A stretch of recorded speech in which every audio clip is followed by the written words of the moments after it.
compartiendo desde la Universidad Salesiana, especialmente desde la carrera de Comunicación Social. Hace un par de años con María del Carmen Ramírez, la directora, empezamos a ver la necesidad de trabajar los temas de género y creamos una cátedra optativa que se llama Comunicación, Género y Derechos Humanos. Es la primera cátedra que existe en la ciudad, por lo menos que sepamos.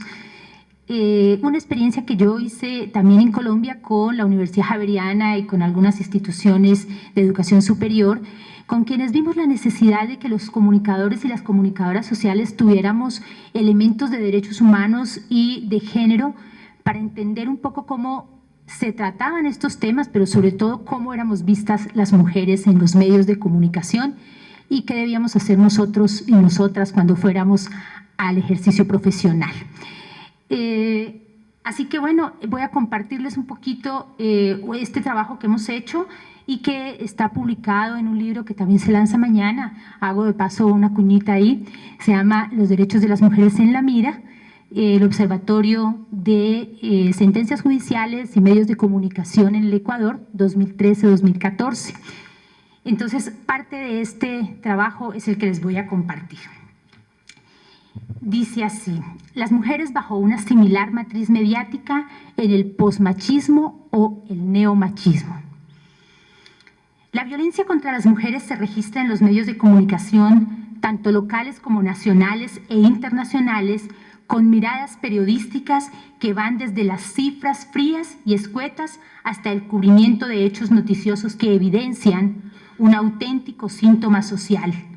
que permite, por una parte, reconocer que las mujeres existimos para los medios como números, en cuanto somos víctimas de los diversos tipos de violencia que los hombres ejercen contra nosotras, y de otra, que en los procesos de jerarquización de la información no encajamos en las agendas mediáticas, por lo que hacemos y producimos cotidianamente, sino por sus propios intereses, los cuales son endosados a los públicos y audiencias como una lógica que permite entender que eso es lo que les interesa a las audiencias o que les gusta escuchar o leer. Ahora bien, desde esta realidad tenemos que preguntarnos cuál es el interés mediático de la violencia contra las mujeres, cómo nos registran, qué marcas o señas particulares de tipo machista y sexista atraviesan las rutinas y, desde luego, las notas periodísticas. ¿Qué tanto dominio y conocimiento sobre violencia de género tienen quienes escriben sobre estos temas? Nótese que no me pregunto qué tanto compromiso tienen sobre los temas de las mujeres, porque ese ya es un estadio en el que definitivamente no llegan muchos ni muchas de las comunicadoras sociales. Este análisis, como ya seguramente ustedes están intuyendo, define la idea transversal de que tanto los medios de comunicación como los periodistas no somos neutrales o imparciales, que esa idea de la objetividad no es más que un ruido comunicativo bajo el que se amparan muchas de las informaciones que carecen de los valores esenciales de la ética periodística: verdad, independencia y responsabilidad social. En palabras de Javier Darío Restrepo, entiendo desde luego que no existe una sola verdad. Así pues, solo nos queda un examen continuo del ejercicio mediático, y eso es lo que hemos intentado hacer aquí en este trabajo. Para empezar, les voy a hablar de un elemento muy importante, que es la descontextualización del contexto, en el que las mujeres estamos completamente descontextualizadas en los medios. Para nadie es un secreto que nuestras realidades son patriarcales y que los medios de comunicación y quienes hacemos día a día el periodismo estamos permeados por esas estructuras. En otras palabras, somos parte de una sociedad que normaliza y soporta las prácticas machistas, y desde luego los medios de comunicación, que son una expresión de las sociedades patriarcales, reproducen y recrean estereotipos a través de sus relatos periodísticos. Cuando hablamos de patriarcado, nos referimos a una categoría antropológica e histórica que involucra aspectos de la vida política, económica, social y cultural. Bajo el término patriarcado se define a los sistemas sociales organizativos en los que los hombres ocupan los lugares de privilegio, de decisión y de poder, con algunas diferencias en una sociedad y otra. El patriarcado es el dominio del varón sobre las mujeres, que somos vistas como parte de sus bienes activos y propiedades. Aquí no existen derechos y los medios de comunicación tampoco los registran. En este contexto se establecen las relaciones entre hombres y mujeres, en las que predominan, obviamente, las prácticas comunicativas basadas en las miradas estereotipadas sobre lo masculino y lo femenino. Por ejemplo, es usual que se relacione a los varones con características como la fuerza, la hombría o la virilidad, el buen juicio y una serie de condiciones físicas y mentales que por obra y gracia de la cultura los dota por un ejercicio de lo público en detrimento de los temas domésticos. De otra parte, las mujeres somos comparadas con la debilidad y la feminidad, condiciones que nos hacen frágiles, lloronas y sensibles, por lo tanto, hechas para el espacio de lo privado y negadas para el de lo público.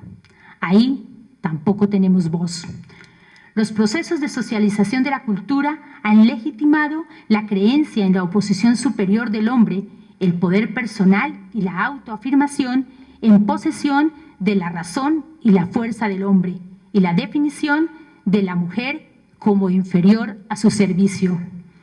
Como ya dije, en este contexto patriarcal y machista, en el que los medios de comunicación y sus profesionales dan cuenta de la realidad a través de los diversos géneros periodísticos, sin embargo, no es usual encontrar en las noticias, crónicas, reportajes o entrevistas referencias a esa institución patriarcal que determina los roles entre las mujeres y los hombres. Es como si los códigos de ética o los manuales de estilo no existiéramos las mujeres. De forma explícita o implícita, una indicación que conduce a invisibilizar este paradigma en el que se fundamentan las múltiples violencias hacia las mujeres.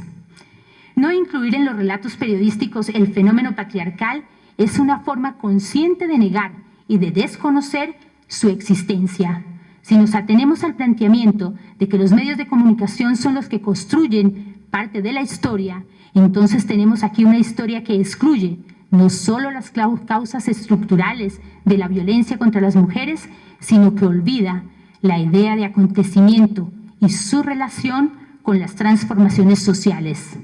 El acontecimiento periodístico es toda variación comunicada del sistema por la cual los sujetos del mismo se sienten implicados. Las mujeres no estamos implicadas allí.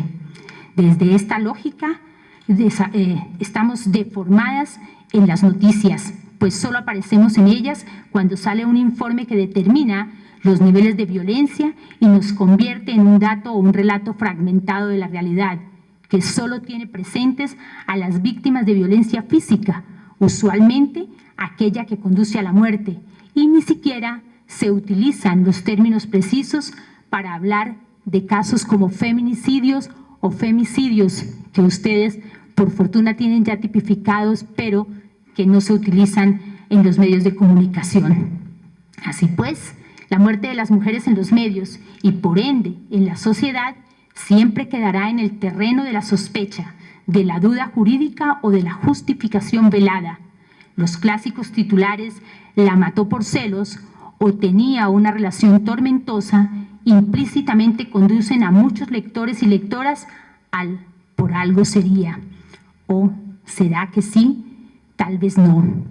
Y esa duda deriva de otra interrogante superficial pero honda a la vez, que no se cita por delicadeza, pero tras los puntos suspensivos esconde la descalificación: por puta, o como dicen ustedes, por medio puta. Veamos el caso de una noticia publicada en el diario El Tiempo en Colombia el 10 de abril. Para empezar, el titular que apareció en la sesión Temas del Día indica que se presentará ante un juez presunto homicida de una mujer que apareció en una maleta. Se pueden imaginar ustedes cómo apareció esta mujer en una maleta. Se trata de una forma de titulación que quiere dejar la sensación de objetividad al utilizar la palabra presunto, pero a la vez deja el crimen en el terreno del homicidio cuando se trata de un feminicidio o femicidio, es decir, una muerte o asesinato de mujeres cometido por hombres por el simple hecho de ser mujeres. Aunque en todos los casos, y no solo en este, se omite mencionar la misoginia, que es el desprecio y el odio a las mujeres y al cuerpo de la mujer. Más adelante, la nota resalta: Kevin Rubén Jaramillo es judicializado por la muerte de su exnovia, Tatiana Fandiño. Explica cómo fue encontrada la víctima y señala que el responsable será judicializado por homicidio agravado y por tortura, ya que la víctima habría sido golpeada y amarrada antes de que se registrara su muerte por asfixia mecánica. Utilizando la redacción para web, la nota remite a un link que dice: vea la relación tormentosa de Tatiana, quien apareció muerta en una maleta. La expresión relación tormentosa pone en el plano de la sospecha y, ¿por qué no?, justifica sutilmente el femicidio, pues en el contexto patriarcal era y todavía es usual hablar de los llamados crímenes pasionales, en los que las mujeres provocaban los celos de la pareja,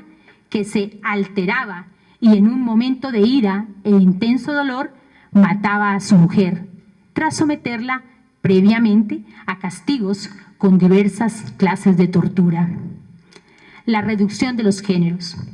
Si nos ajustamos a la definición de géneros periodísticos que hace Miguel Ángel Bastenier, un autor muy usado además por los comunicadores y comunicadoras, tenemos que estos son solo tres: el género seco, el informativo puro, la crónica y el reportaje.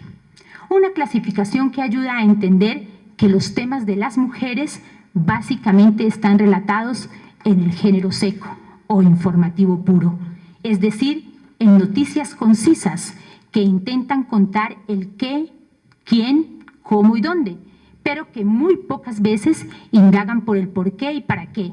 es decir, que jamás llegan a las causas históricas, sociales, económicas y políticas, culturales de la violencia de género. Pero eso es recurrente